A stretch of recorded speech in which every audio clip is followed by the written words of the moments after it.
I was a wife, daughter, sister, mother and grandparent. Now, a decade later, these identities have been reduced to mom and grandparent, with subscriptions to my other roles cancelled by multiple losses. The two most important men in my life, my dad and husband, died in the same year, followed several years later by my mom, and more recently, by my older sister and only sibling. For months, I couldn't face one of my favorite activities, choosing greeting cards for those I love, as visits to card stores were only a painful reminder of all the family cards I could no longer send. And for several years, I was so shaken that I recalled what C.S. Lewis wrote following the death of his wife, in A Grief Observed. No one ever told me that grief felt so like fear. There were days when going on seemed impossible. But I did go on, inspired largely by the presence of our adult daughters and granddaughter. They, too, had suffered unspeakable loss, and I wanted to show up for them and be strong. Although much of my life had changed radically in a short time, I still wanted my legacy to be that of an available and present parent. On the days I felt most bereft and abandoned, I looked at their pictures, summoned my inner warrior and repeated my intention to be there for them as a mother and grandmother. In the spring prior to my dad's mental decline and my husband's cancer diagnosis, days and time ran together in a blurry haze of organic activity, as I tried to squeeze everything and everyone that mattered into the space of a day, a week, a month. Now, I have days that stretch before me into a vast abyss that seems endless, unless I make intentional plans or am committed to a particular project. How I'd visualized it anticipated that the decade of my 60s would be consumed with greater care for my older parents, balanced by part-time work and travel with my husband to places we couldn't afford to visit while raising several daughters. Oh, how I'd visualized the trip to the turquoise waters of Bermuda, with intoxicating rum swizzles by the pool and sea glass treasures from hidden coves, was supposed to be the beginning of our new adventures. Our youngest daughter had just graduated from college, and the others were married and or gainfully employed, giving us a giddy sense of freedom. It was short-lived. A week later, my beloved was diagnosed with stage 4 esophageal cancer, and I was told he had 6 to 12 months to live. He died 6 months later, true to the physician's prediction.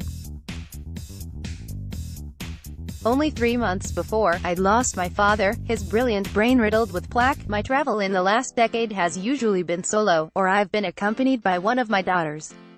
The excursions I'd envisioned to perfumed fields of lavender in ancient ruins have been curtailed. I continued to work enough to maintain financial security into old age, leaving my daughters' lives unfettered.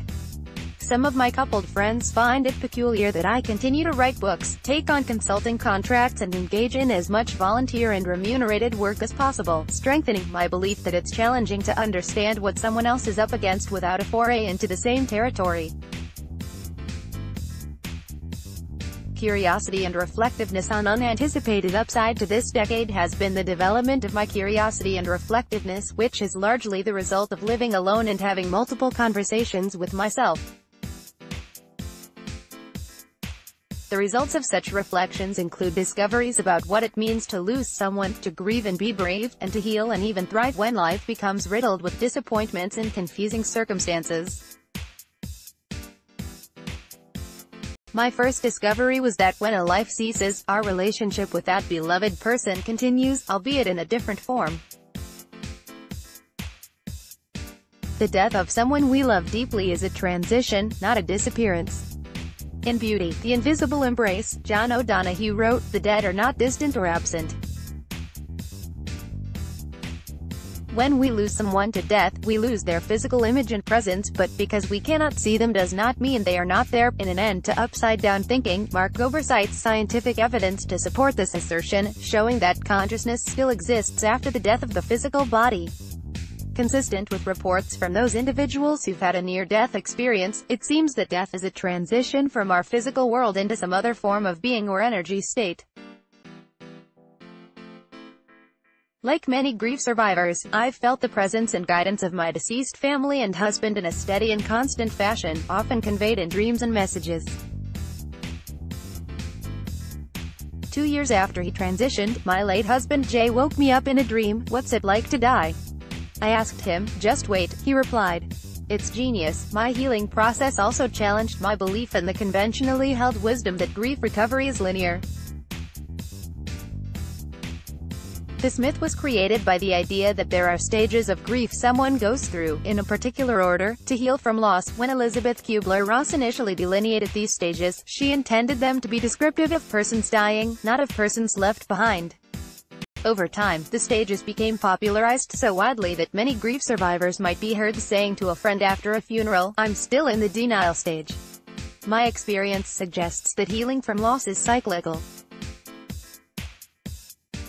Grief comes and goes, sometimes like a huge tsunami threatening to overwhelm us with its raging intensity, and other times like an imperceptible ripple on a smooth, glassy lake. You are not alone. Another lesson I've learned in the last decade is that I'm not alone in my losses, nor are you. For me, there's not a day that goes by without an encounter with another dear soul who's lost a parent, a child, a partner, a dear friend, or something very precious. Loss is universal, and no one leaves this planet without some experience of it. Loss is universal, and no one leaves this planet without some experience of it. In the Buddhist story of the mustard seed, a bereft mother was simply unable to put down her dead son's body, carrying it around until she encountered the Buddha and begged him to bring her dead son back to life. "I will," the Buddha countered, "if you can find any house that has not been visited by loss." The mother went from house to house, and upon learning that no household was immune from loss, laid her dead son's body to rest. In my opinion, this story also illustrates a final discovery: only when we put down the burden of loss, as this mother did, can we accept the disappointments and sorrow that life and loss have laid at our feet, often at the most unexpected of times. My natural inclination, and perhaps yours, too, was to protest and fight the circumstances in which I found myself.